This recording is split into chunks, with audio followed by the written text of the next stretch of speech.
नमस्कार, मैं हूं आपके साथ दीपक भदौरिया। बुलेटिन की शुरुआत बड़ी खबर से, रायपुर से बड़ी खबर है, जहां पर जशपुर जिले से आदिवासी समाज के सैकड़ों लोग रायपुर भाजपा प्रदेश कार्यालय के सामने धरने पर बैठ गए।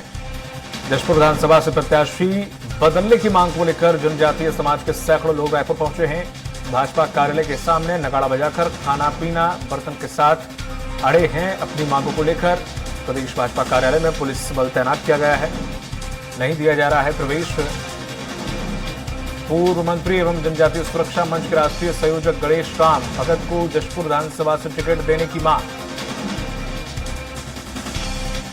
आदिवासी समाज के लोगों ने दिया धरना।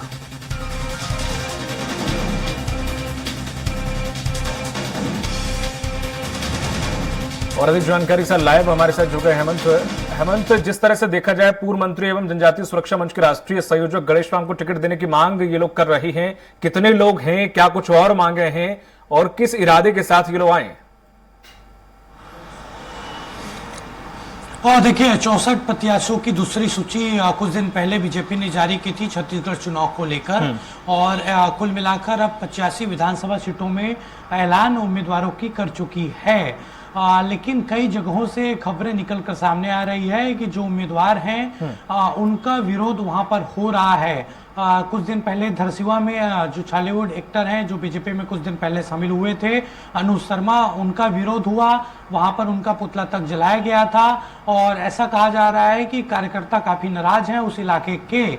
इसके अलावा जो 64 प्रत्याशियों की दूसरी सूची जारी की गई उसमें जशपुर से वहां पर महिला उम्मीदवार बीजेपी ने उतारा है, लेकिन वहां पर गणेश राम भगत जो पूर्व मंत्री और जनजातीय सुरक्षा मंच के राष्ट्रीय संयोजक हैं, उनको टिकट देने की मांग हो रही थी, लेकिन उनको टिकट वहां पर नहीं मिला। और इसी के चलते सैकड़ों की संख्या में आदिवासी समाज के लोग जो बीजेपी का प्रदेश कार्यालय कुशाभाऊ ठाकरे परिसर वहां पर पहुंचे हुए हैं और मांग हो रही है कि जिस व्यक्ति को टिकट दिया गया है उस व्यक्ति का टिकट काटकर गणेश राम भगत को टिकट दिया जाए। और जशपुर विधानसभा से प्रत्याशी बदलने की ये पूरी मांग है सैकड़ों आदिवासियों की, और सभी भाजपा कार्यालय के सामने अभी तक हैं और नगाड़ा बजाकर खाना पीना बर्तन के साथ वहां पर वो अपनी मांगों को लेकर अड़े हुए हैं। और तमाम चीजों को देखते हुए भाजपा प्रदेश कार्यालय में पुलिस बल भी तैनात किया गया है, और किसी को भी जितने सैकड़ों लोग आदिवासी समाज के लोग पहुंचे हैं उनको अंदर जाने नहीं दिया जा रहा है। और मांग इनकी सिर्फ यही है कि गणेश राम भगत जो पूर्व मंत्री हैं और जनजातीय सुरक्षा मंच के राष्ट्रीय संयोजक हैं, उनको वहां से टिकट दिया जाए। और ये कहा जा रहा है कार्यकर्ताओं के द्वारा, जो उनके समर्थक हैं, जो आदिवासी समाज के लोग हैं, कि गणेश राम भगत काफी वहां पर कई सालों से वो मेहनत कर रहे हैं, और ऐसे में उनको नजरअंदाज कर किसी को टिकट दिया गया है तो वो इसे कतई बर्दाश्त नहीं कर रहे हैं, और इसीलिए वो विरोध के लिए यहाँ पर पहुंचे हैं। अब तक की जो जानकारी है उसके मुताबिक कोई बड़े नेताओं ने उनसे मुलाकात नहीं की है, और वो मांग पर अड़े हैं कि गणेश राम भगत को टिकट दिया जाए। और कोशिश उनकी यही है कि किसी बड़े नेता से वहां पर मुलाकात उनकी हो सके। फिलहाल पुलिस बल वहां पर तैनात किया गया है और वहां पर अभी भी हंगामे की स्थिति नजर आ रही है। बिल्कुल हेमंत, ये वही गणेश राम भगत हैं जिनका एक वीडियो रोते हुए फपकते हुए जो वायरल हुआ था, काफी चर्चा का विषय बन गया था। देखिए निश्चित तौर पर उनका वीडियो वायरल हुआ, जिस तरीके से वो भावुक नजर आए, और उसके बाद से अब ये सैकड़ों लोग उनके समर्थन में पहुंचे हैं। और बीजेपी को इस बार काफी दिक्कत हो रही है जब से टिकट प्रत्याशियों की घोषणा हुई है। उसके पहले जब 64 प्रत्याशियों की लिस्ट नहीं आई थी दीपक, तो आपको भी याद होगा कि किस तरीके से दूसरी सूची वायरल हो गई थी। उस वायरल सूची को लेकर पूरा बवाल एक तरीके से मच गया था। अलग अलग विधानसभा के कार्यकर्ता बीजेपी प्रदेश कार्यालय पहुंचे थे, उन्होंने विरोध जताया था, और सीधे तौर पर जिन लोगों का नाम सामने आया था वायरल सूची में उनका एक तरीके से विरोध जताया था, विरोध किया था। और जैसे ही 64 प्रत्याशियों की लिस्ट जारी हुई, गणेश राम भगत को टिकट नहीं मिला, उसके बाद वहां पर काफी विरोध हो रहा है।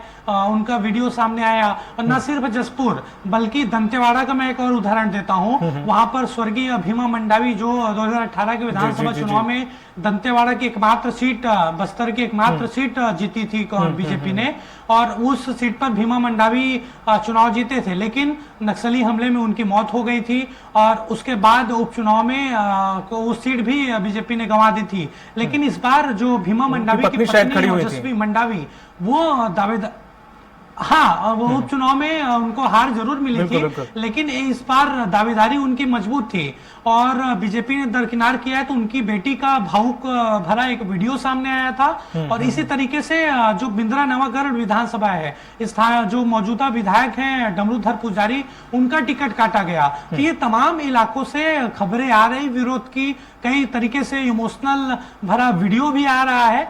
हालांकि पार्टी आलाकमान इन सब चीजों को लेकर क्या सोचता है, क्या रणनीति होगी, और हेमंत, जिस तरह से चुनावी बेला बिल्कुल नजदीक है, शायद नामांकन कुछ ही दिनों में, 1-2 दिन में शुरू हो जाएंगे, और ऐसे में अभी भी इतने समय से टिकट बट रही है, टिकट बटने के बाद सामंजस्य का दौर भी चल रहा है, उसके बावजूद भी कहीं भी निष्कर्ष निकलता नहीं हुआ दिखाई दे रहा है। उसके बावजूद अगर यही आलम रहा तो शायद कहीं ना कहीं नुकसान की तरफ इशारा कर रहा है ये सब।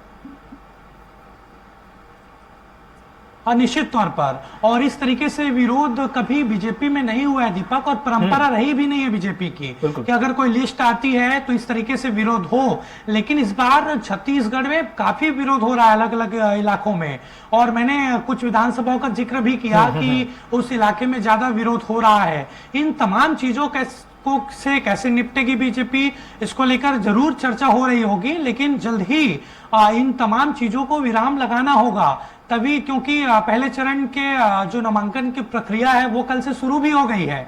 और ऐसे में अगर विरोध की खबरें आती है, दंतेवाड़ा जिस तरीके से खबरें आ रही है, वहां पर पहले चरण में चुनाव होना है, ज्यादा दिन का समय बचा नहीं है, 7 नवंबर को चुनाव होना है, तो जितनी जल्दी हो सके बीजेपी को इन तमाम चीजों पर विराम लगाना होगा, नहीं तो आगे चलकर काफी दिक्कत होगी चुनाव में।